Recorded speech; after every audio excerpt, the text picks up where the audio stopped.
Bakko is another Shulk in this EGF, and he has been fantastic. I believe he was our MAC Player of the Week for those playoffs. He was he had a fantastic run between his set against Marist and then allowing Quinnipiac. He was in set number 4, giving Quinnipiac a chance for set number 5 after winning his set in that championship round. And we see here Bivers coming in on the side of Siena. This is a very practiced Falco. So once again, another kind of double-edged sword type matchup where both of these characters, once they get in, they can do a ton of damage. And the disadvantage for these two, taking advantage of that disadvantageous state is where this game is going to be won and lost. I'm definitely going to expect to see some play up in the air because Falco is definitely one of the pretty good characters to use, get some aerial combos off of. But then, as you saw in the last game, Shulk can definitely play in the air as well, just using the neutral air attacks just to create some spacing. So as we see right there, Falco already trying to get him up in the air, but now Bakko using his buster move. There it is, the aerial once again for Bivers. Now just trying to get some momentum going. Now it's going to the ledge. Gotta recover. And the was that a backslash taking him down? I believe it was already, and now Quinnipiac up in the lead. Just the pure spacing again, and you saw it from Knight back in that first set. Bakko just as well. The spacing on these forward airs and neutral airs that we talked about just cover so much room and don't allow a lot of characters an easy way back on the stage. But Bivers doing a fantastic job of trying to mitigate this difference. But that back throw buster art did a full 20%. That's a massive turnaround. That's gonna be a lot of extra credit, but Bivers able to respond with that stock. Just caught him right on the platform. That's not where you want to be if you're against Falco. He'll just juggle you up whenever he wants, take you to the air. And there's some aerial moves once again, just not quite able to land. There's the juggle, trying to bust out a little aerial combo right there. Get him up, juggle him up. Quinnipiac still up in the air, trying to find that middle ground. Sitting at 83 damage, and now the jump art coming into play. Only very briefly though. Bivers doing a fantastic job of keeping his own space. Ooh, but that up smash was big. Now, Bakko's got Bivers trapped in the corner again. That was a committal option, though. Couldn't get shield art out in time, and that up smash takes the second stock. Up smash from Falco, just lethal. It's just, again, really just the range he has on those aerials and then just the ability to get him up in the air. And that's where Falco operates best with his combos and whatnot. So now he's, once again, just grab him, throw him up, toss him up, shoot him a little bit, and then trying to bust out a Firebird. Able to shield in time, nonetheless, before the backslash, able to hit. And now it looks like Bakko trying to land a move off here, trying to control the ledge. Ooh, that's a big back throw, though. Jump art has to come through, and he's able to snap to ledge in time. This is dangerous now for Bakko. He's on his last stock at nearly kill percent. One strong hit of something like back arrow or a smash attack could do it. And you can tell Bivers is trying to land these edge guards, trying to turn the scenario around, but Bakko trying to play so carefully that shield art is going to save his life for now. Yeah, definitely call it back already. And that's going to keep him alive. That down, not quite in the right place on the stage to throw him off to take away the stock. So really, just both these characters are definitely in danger now. Shulk trying to turn on a little bit of more of aggressive playstyle here. And Bakko for Quinnipiac busting out the shield move. Takes it back. And it looks like Bivers was trying to close it out. Just didn't get a good enough look to try to take out that stock. There's that aerial. Great air dodge around the neutral air edge guard attempt by Bivers, but you can tell Bakko, oh no, that's gonna be it. That up B did not connect, and Bivers with a 2-stock in game number 1. Caught him just in time for the right opening. Falco flies to the victory in this very first matchup here. Game 1, that's 2 points for Siena. Siena just continuing the dominance, telling them this is why we're the #1 seed in the MAC conference. So Bakko did a great job of holding that pressure for so long. You can tell he wanted that shield art. He was frames away from getting it, but the smash attack just did too much. hit him out of it, not able to get it in time. You see he's trying to scroll to it in time, but he ends up getting speed instead, and that's gonna be really the reason why I did. But at the end of the day, this was very back and forth between the two of them. I think it just at the end, really, Bakko really couldn't find a way to get Bivers off stage and land an edge guard. He never went out and challenged him, and that just allowed Bivers, you know, second chance opportunities. As you see, Bivers was just not afraid to dip low, and Bakko didn't really have an answer for it. And the ability the survivability, just the ability to get back to stage and give that stock, you know, chance after chance to rack up damage really allowed Bivers to take advantage in that first game. And just catching him at the right time too. I mean, really we see a lot of plays where Bakko was landing, especially at the very last stock after that, what's called the up special. I just can't think of the name of it right now. I know what it is. But just left him wide open just in time for Bivers just to finish him off. And now we're going to run it back with these characters, depending on what stage we got. We'll see if, what's his name, Bakko can make something happen here and get some points on the board. Town and City. I like this stage a lot more if you are a Quinnipiac fan, especially for Bakko. This is going to force a lot more interactions. And Bakko, I mean, Bivers is playing a character that absolutely can combo a character like Shulk, but Bakko, just the damage output you can do and the amount of stage that you can control with all of these aerials makes it a lot harder for Bivers to get in. That being said, Bivers seemingly off the start here having not a lot of problems, as these up Bs are very committal and very dangerous. Exactly. This is definitely what we're seeing right here is just a rivalry game, to say the least. And Bakko already almost trying to make a difference here. Looking a little bit better than last one, just recent damage excluded. And now there's that lethal aerial combo again, the shield art coming in and just kind of save his life there. And then Buster looking for that spike, just not quite landing it. Just not landing it at the right angle. This could be bad for... That almost was bad for both players. It looked like they were going to go under the stage and not be able to recover, but able to sneak up back to the ledge. Once again, back and forth. Just super fast pace from each player right now. Landing damage and then a nice little up special to take them away. And man, just really high percentage for both players.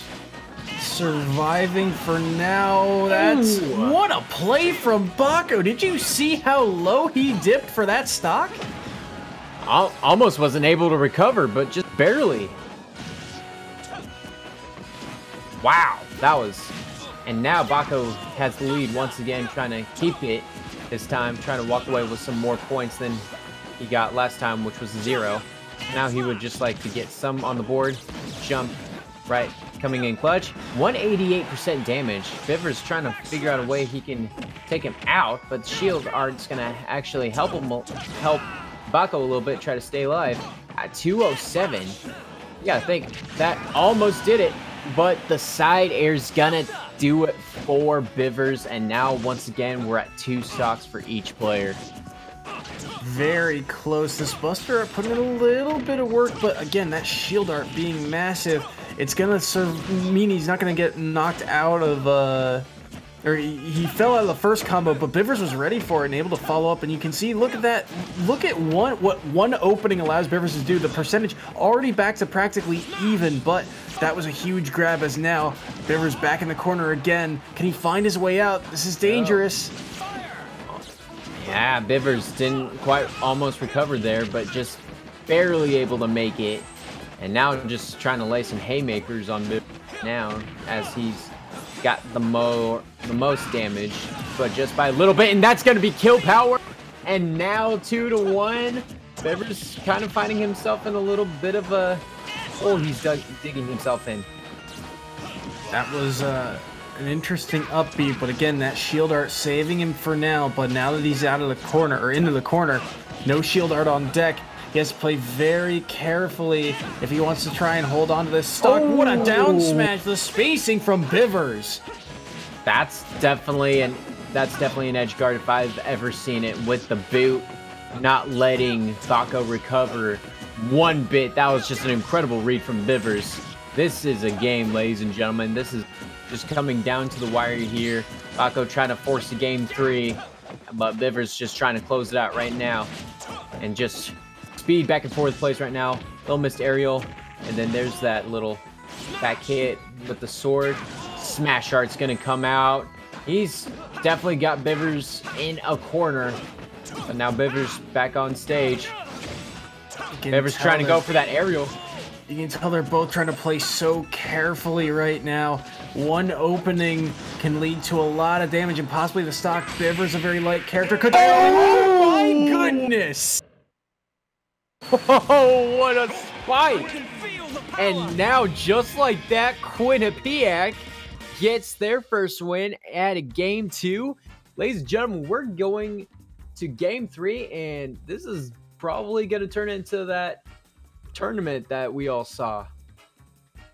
Bakko, what spacing. I mean, Man. We had seen him go for this down air for how long in this set, and he was unable to find the spacing. Right here, finally gets it because Bivers is too high up and can't grab the ledge, and Bakko there to punish with that down air. And we were saying, I mean, this is a very close set between these two, and Bakko able to clutch that one out for his team, get his team on the board.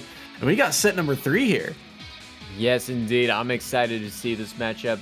They got to run it back with the same characters. I mean, if they switch it up, it's just going to be, it's just going to be, you don't know what to expect. But with this one, this will be interesting to see as, there's definitely a lot of missed opportunities both characters really had to take, because as we saw, Bivers didn't have those openings that he did in the last game, and Shulk was able to take advantage of whatever he could do in this game. So with this game 3, I'm excited to see how this will come down to the wire. Yeah, absolutely. I think that between these two, it's very, very close. I mean, you even saw Bivers was adapting to Bakko's use of that shield dart. That shield dart typically saves Shulk from a lot of combos, but right there, Bivers, after shield dart comes out, he immediately just kind of waits for Shulk to fall and then follows up with some quick aerials, some quick shield pressure here and there. I think at the end of the day, this matchup really does come down to reading defensive options, because they are both relatively light characters, so they are susceptible to dying early. And we talked about how much damage these characters can do once they find an opening, but it all comes down to finding those strong hits at those earlier percents. If you can get off to an early lead and find that first stock, and then possibly, like we saw Bakko do in game 2, hold on to that second stock for so long, it can really make the difference. Exactly. Now we're going to small battlefield for the final game 3 of this match, and relatively even so far. Just Bivers with slightly more damage, actually a little bit more damage with 53 to 39. About a 14% difference in terms of percentage is only going to increase with Bakko just trying to increase the lead. Now we're going to see the smash attack. Oh, that did it. Just the smash attack and the decent aerial right there. And now Falco trying to put the pace back into his favor. The smash art forward air coming in clutch for Bakko, able to seal stock number 1, and now Bivers knows this is going to be dangerous for him. Look, a quick 35 off of that Buster art, and not a whole lot given back the other way. At 100%, this is kill percentage, and he is going to find another up smash, but still not going to be able to do it. That shield art once again coming through and being able to allow Bakko to land safely for now. Exactly, definitely didn't have...